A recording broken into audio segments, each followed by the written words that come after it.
जिन माताओं के सिंधु को मिटाने का काम जिन लोगों ने किया, जिन आतंकवादियों ने किया और जिन आतंकवादियों को जिनने पाला, जो पाल रहे हैं, उनको नेस्त नाबूद नहीं कर देंगे तब तक चैन की सांस नहीं लेंगे। और यशस्वी प्रधानमंत्री जी को हम धन्यवाद देना चाहेंगे। और पूरा देश की वो सेना, वो सैनिक उनके चरणों में नतमस्तक है, उनके चरणों में नतमस्तक है, उनके चरणों में नतमस्तक है, उनके चरणों में नतमस्तक है, उनके चरणों में पूरा देश नतमस्तक है, उनके चरणों में पूरा देश नतमस्तक है, उनके चरणों में पूरा देश नतमस्तक है, उनके चरणों में पूरा देश नतमस्तक है। उन्होंने जो जवाब दिया है उसकी जितनी सराहना की जाए, जितना कहा जाए, एक बार उनके लिए जोरदार ताली बजा करते। और जिन्होंने हमारी बेटियों के सिंदूर उजाले थे, वही कटे पिटे लोगों को हमने उन्हीं की बहन भेज करके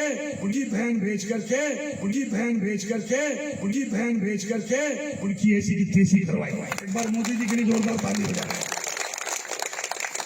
उन्होंने कपड़े उतार के हमारे हिंदुओं को मारा और मोदी जी ने उनकी बहन को उनकी ऐसी की तैसी करने हमारे जहाज से उनके घर। अब मोदी जी कपड़े तो उतार नहीं सकते थे, इसलिए उनके समाज की बहन को भेजा कि तुमने हमारी बहनों को अगर विधवा किया है तो तुम्हारे समाज की बहन आके तुम्हें नंगा करके छोड़ेगी।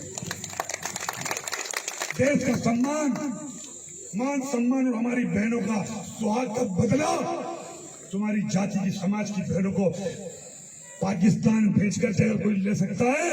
और उन्होंने कहा था घर में घुस के मालूम, घर में घुस के। भारत की पूरी सेना और भारत के सैनिक प्रधानमंत्री मोदी के चरणों में नतमस्तक हैं। ये कहना है बीजेपी के मध्य प्रदेश के उप मुख्यमंत्री जगदीश देवड़ा का।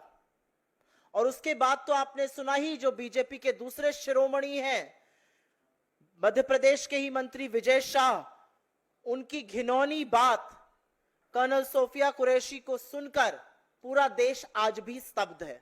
और उसके बारे में हाईकोर्ट ने क्या कहा उसको साझा कर देती हूं। लेकिन सेना और सैनिक किसी के चरणों में नतमस्तक है, यह बात हिंदुस्तान का कोई व्यक्ति कही ही नहीं सकता है। जिस सेना के शौर्य और पराक्रम के आगे पूरा देश नतमस्तक है, जो सेना हमारी सरहद से लेकर हमारी भूभागीय अखंडता, हम सबकी सुरक्षा सुनिश्चित करती है, जो जब जब देश पर संकट आता है, इस बार भी जब पहलगाम का आतंकी हमला हुआ तो दुश्मन को नाकों चने चबवाने का काम जो सेना करती है, जिसने पाकिस्तान में घुसकर आतंकी कैंप निस्तो नाबूद किए, जिसने पाकिस्तान की रूह कपा दी, उस सेना के लिए कहना कि वो सेना किसी के चरणों में नतमस्तक है, ये पाप है। और ये पाप बीजेपी के लोग, बीजेपी के उप मुख्यमंत्री, उनके वरिष्ठ नेता लगातार कर रहे हैं। हमारी सेना ने हर बार दुश्मन को धूल चटाने का काम किया है और इस बार भी इतनी आक्रामक कार्रवाई की कि पाकिस्तान के पैर कांप गए, उनकी रूह कांप गई। एक ऐसी सेना जिसके लिए इस देश के हर व्यक्ति के मन में सम्मान है, आदर है और पूरा राष्ट्र कृतज्ञ है कि हम शांति से, हम सुरक्षा से, हम आराम से इसलिए रह पाते हैं क्योंकि हमारे जाबाज सैनिक इस देश की सुरक्षा करते हैं। और वो इस देश की सुरक्षा तपते हुए रेगिस्तान से लेकर हाड़ कांपती हुई ठंड वाले सियाचिन के ग्लेशियर में खड़े होकर करते हैं। और तब हमारा लोकतंत्र, तब हमारी भूभागीय अखंडता, तब हमारा देश सुरक्षित रह सकता है। और ऐसी सेना के लिए जिस व्यक्ति के मन में इतनी दुर्भावना, इतने गंदे विचार हैं, वो व्यक्ति किसी भी पद पर रह ही नहीं सकता है। एक लोकतंत्र में उप मुख्यमंत्री रहना तो विचार के बाहर की बात है। और इस बार माफी मांगने से, इस बार खेद व्यक्त करने से काम नहीं चलेगा। इस बार ऐसे व्यक्ति को बर्खास्त करना पड़ेगा। इस बार बीजेपी मूक दर्शक नहीं बनी रहेगी। इस बार प्रधानमंत्री छुपे नहीं रहेंगे।